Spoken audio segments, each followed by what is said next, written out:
Hello and welcome to Sam Not So Wise. My name is Sam and today I'm doing the mid-year freakout video, which is basically just kind of like a check-in of how the year has been going and how I want the rest of the year to go. Now this wasn't the video I planned to put out this week. I wanted to do it next week. But the video I was going to do was the Dandelion Dynasty series review. Now I haven't put this out yet because I just haven't had the brain space to give that kind of video the respect it really deserves. And also I want to do something kind of slightly different with this review. So please keep your eyes peeled for that, which should be coming out next Sunday when hopefully I've had some more brain space to put the effort in I want to put in for that video. So seeing as we are very close to the middle of the year, I thought it would be a sensible time to whack out this tag video. So I am not freaking out at all. I don't freak out over reading or books. Plenty of things in real life I'm freaking out about, but not my reading, thankfully. That is a nice little safe haven for me. So I apologize for kind of the repetition of style of my recent content in the past few weeks, as this is another case of kind of answering prompts and questions, 13 in this case for this video. But my normal content, where I have come up with the content completely by myself, will be coming back in about a week's time, hopefully. So with that, and much further ado, let's see how my year has been going. So the first prompt is a biggie, and it is the best book you've read this year. Well, quelle bloody surprise, it's an Ian M. Banks book, and it is The Algebraist. I read this in a buddy read with my buddy read partners Bart and Whitney, and it is obviously always fun to read a book from my favorite author, and an interesting experience this time around because it is a sci-fi book outside of the Culture series, which is my favorite sci-fi series of all time. Now this is classic Banks writing with a story full of intrigue and suspense and adventure with great characters, wonderful sci-fi concepts, fascinating aliens, some of the best aliens I've ever read, Banks's signature humor, and plenty of thematic work to dig into if that is something that you really like. So if a space opera about galaxy-spanning gas giant civilizations interests you, I highly recommend you pick this up. Also, I would say that this book is a great place to start with Banks. You could start with some of the Culture books and ask me in the comments if you want recommendations for that. But I think this is a good way of getting to know Banks's writing as something completely standalone, but very much just typical of his oeuvre. So yeah, wonderful book. Banks is the GOAT for me, and he continued that reputation for me with this book for sure. The next prompt is the best sequel you've read so far. Now, I've not read many sequels this year, but I have read the Dandelion Dynasty in its entirety. As I said, you'll get my review of this series soon, but generally I loved many things about this series, but also had some kind of big-ish gripes with a lot of the writing style, for example, but we'll get into that next week. But The Wall of Storms was my favorite in the series, the second book out of 4. So this is my favorite sequel I've read so far this year. And in this book, we kind of take a step back from the whiplash nature of the previous book, The Grace of Kings, and settle into kind of an easier stride, which is more my style. Now, something also happens kind of halfway-ish through this book that completely turns the book and the whole series on its head. So it also has that going for it, this kind of huge moment. And my gripes did kind of start strongly within this book, but I fell in love with so many of the great characters in this book and enjoyed Liu's well-built world and his continuing growth of this world, and the beginning of the series' focus on engineering and educational growth within the society. So I feel like this was the best book in this series and perhaps the most important in many ways. As to how it sets up the rest of the books in the series. So this was a really great book in a fascinating series. As always, somebody's doing some work outside while I'm recording. That just seems to be my life. But anyway, Prompt number 3, new release you haven't read yet but want to. Now, I am pretty awful at keeping up with new releases. I feel like I'm just still trying to catch up with so many past books. I mean, that's probably never going to end, but I tend to not read books as they are released generally unless it's something specific. But I will 100% be reading a book that has just come out, which is While Darkness Gathers by our good friend on BookTube, Philip Chase. I have read and really enjoyed the Adan trilogy, so I'm looking forward to seeing what the gang are up to and what Philip Chase has decided to do in this sequel standalone novel. So this is something I'm really looking forward to, and I really hope that a lot of other people pick this up and start talking about it. So very much looking forward to this very new release. So the next prompt is most anticipated release for the second half of the year. So obviously the same applies as with the previous prompts, that I'm not a big new release person. So if I had to choose one, perhaps the one I'm most intrigued by is All That We See or Seem by Ken Liu. So whilst I had my gripes with the Dandelion Dynasty, I did enjoy it, and I really enjoyed the Paper Menagerie and other stories, particularly the sci-fi sections of that, although I did love all of it. So I'm looking forward to seeing him return to sci-fi with what I believe is kind of a cyberpunk book, the first of a trilogy, and seeing what he can do with sci-fi in the longer form content. So that is probably the book I'm most looking forward to for the second half of the year. As to new releases, I probably won't read it this year, but I will definitely read it at some point.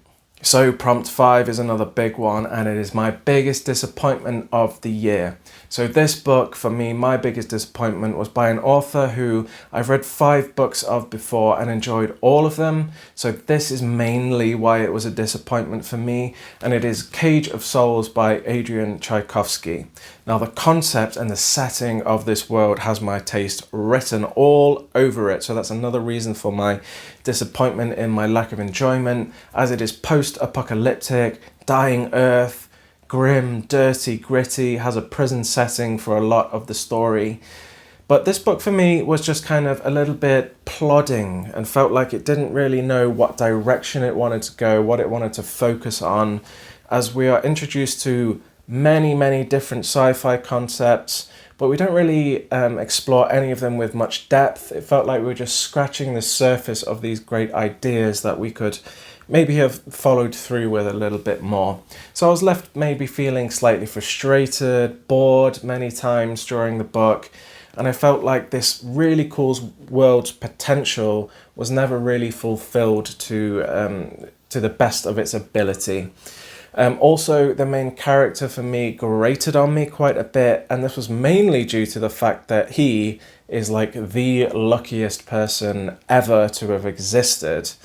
Something I just kind of found it hard to suspend my disbelief with, because like that man has more lives than a bag of cats. He just like survived all of these impossible odds, and it just felt unbelievable to me.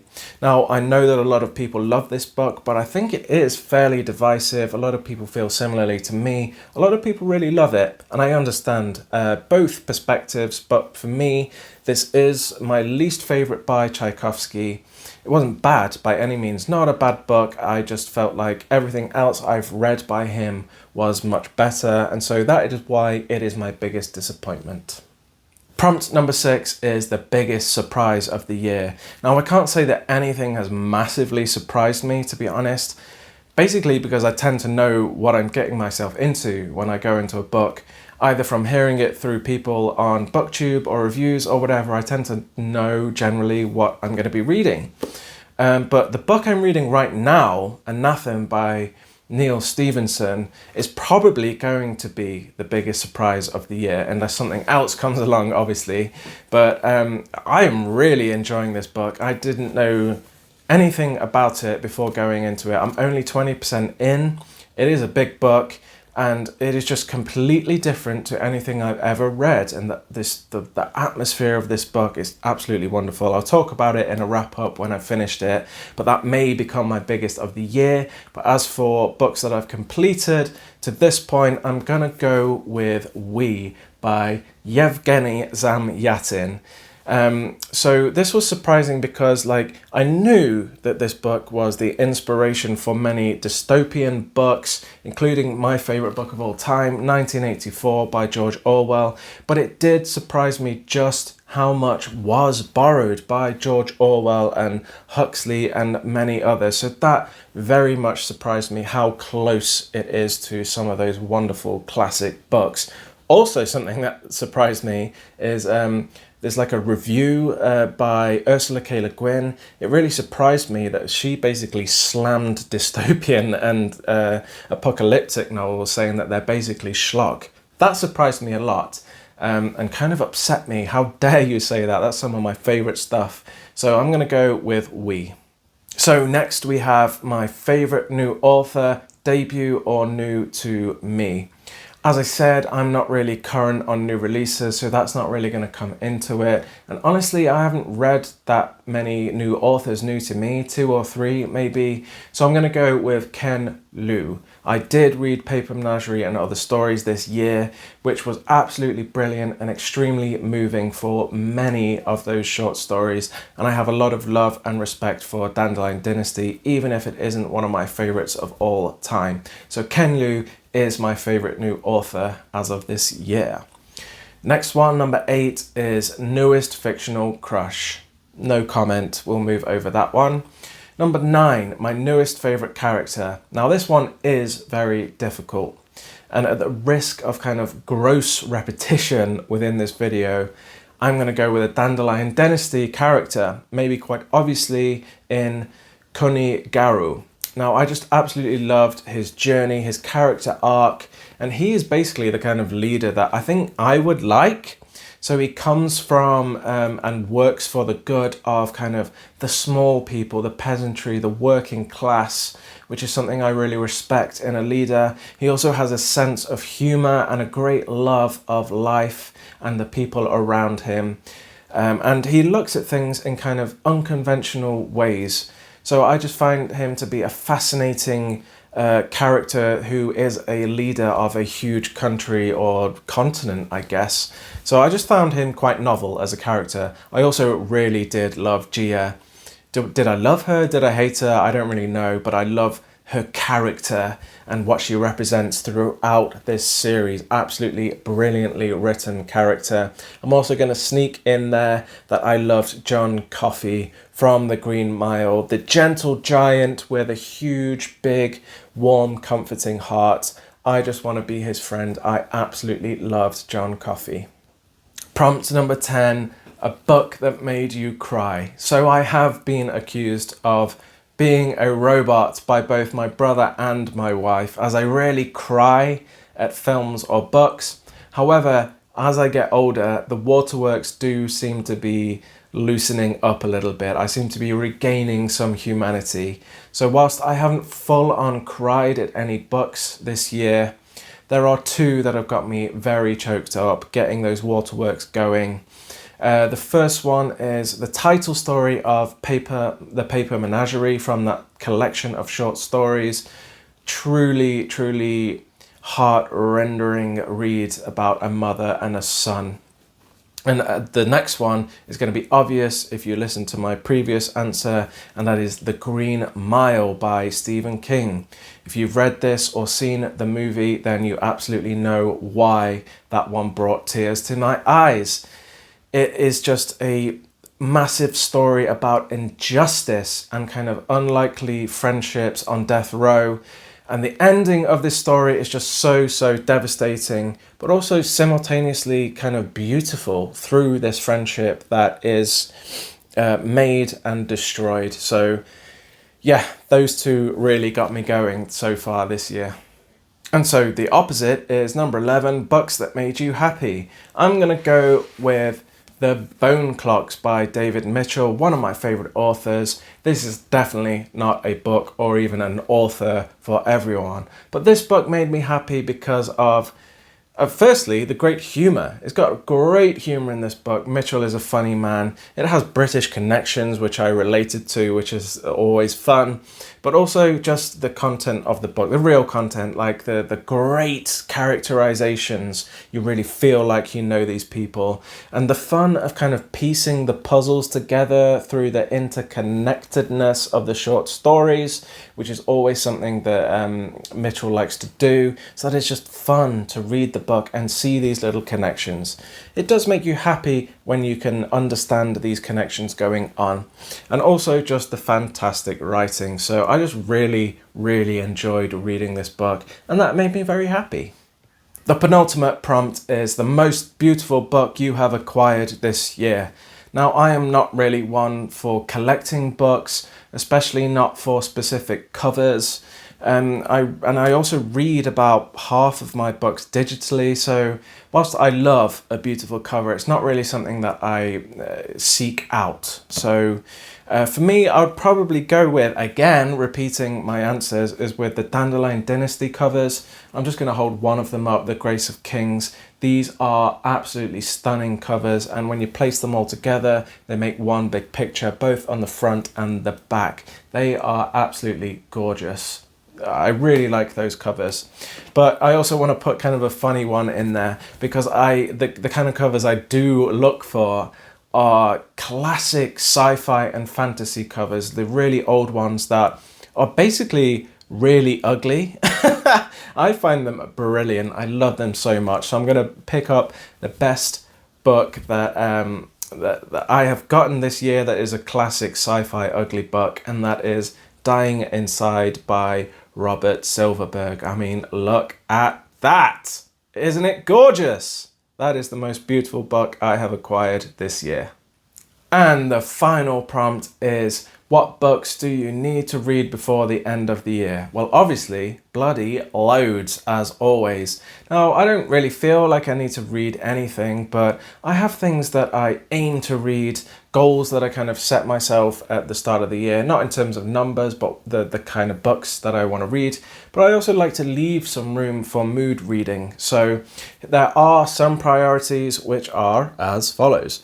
Now, I said I'm going to start Malazan Book of the Fallen, and that is happening for sure. I am reading Gardens of the Moon next month, and the month after that I will be reading Dead House Gates before taking a little break, because I want to spread it out a little bit. I think that will help the experience a lot, but definitely getting to those. I've already mentioned that I'll be reading While Darkness Gathers either next month or the month after, so very much looking forward to that. Then the next series I'm going to try is Gunmetal Gods. I'm going to read the first book, see if I like it, see if I want to continue in the series, but I want to try and get to more self-published stuff. I have this on the Kindle, so I will be getting to that maybe around September. I want to read, and will definitely read, The Gods Themselves by Isaac Asimov.